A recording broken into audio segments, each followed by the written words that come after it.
ইনকিলাব মঞ্চের মুখপাত্র ওসমান হাদি হত্যার বিচারের দাবিতে মুহুর্মুহুর স্লোগানে মুখর সংগঠনটির বিক্ষোভ মিছিল। বিকেলে শাহবাগ থেকে শুরু হওয়া মিছিলটি ঢাকা বিশ্ববিদ্যালয়ের টিএসসি ঘুরে শেষ হয় শহীদ মিনারে গিয়ে। দাবি উঠে জাতীয় নির্বাচনের আগেই করতে হবে হাদি হত্যার বিচার। রাজপথও আমরা ছাড়বো না, আমরা আমার ভাইয়ের বিচার নিয়ে তারপর রাজপথ ছাড়বো। 1 মাসের মধ্যে হাদি ভাইয়ের খুনিদেরকে গ্রেফতার করে বিচারের মুখোমুখি করতে হবে এবং নির্বাচনের সময় নির্বাচনকে বাস্তবায়ন করতে হবে। এর আগে সংবাদ সম্মেলনে নেতারা অভিযোগ করেন, আইন ও স্বরাষ্ট্র উপদেষ্টার গাফলতি রয়েছে হাদি হত্যার বিচার প্রক্রিয়ায়। খুনিদের ধরতে আগামী 24 ঘন্টার মধ্যে বিচারিক ট্রাইব্যুনাল গঠনের দাবি জানান তারা।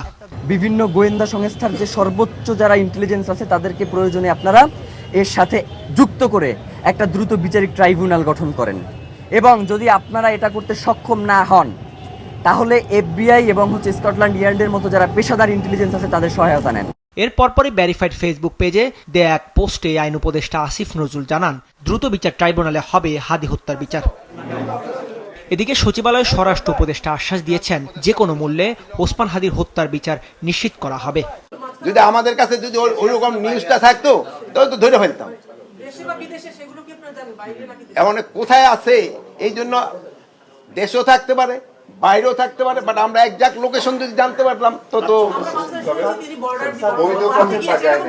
এখন হলো উনি বৈধ পথে যায় নাই, এখন অবৈধ পথে গেছে কিনা এটা তো আমি বলতে পারবো না।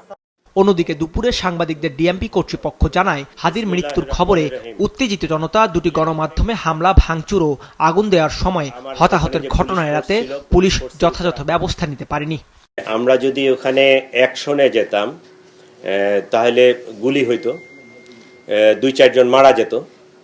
পাল্টা তারা পুলিশকে, আমার ওখানে যে পুলিশ ফোর্স ছিল, পুলিশ ফোর্সের উপর আক্রমণ করত। পুলিশের যদি আবার নতুন করে ক্যাজুয়ালিটি হয়, এই পুলিশটাকে দিয়ে আমি সামনে আগাইতে পারবো না, যে কারণে ওখানে আমরা অ্যাকশনে যেতে পারি নাই। এই ঘটনায় দেয়া মামলায় 17 জনকে আটক করেছে পুলিশ। ভিডিও ফুটেজ দেখে শনাক্ত হয়েছে 31 জন আক্রমণকারী। 18 তারিখ দাউদ হাসান, মাছরাঙা সংবাদ, ঢাকা।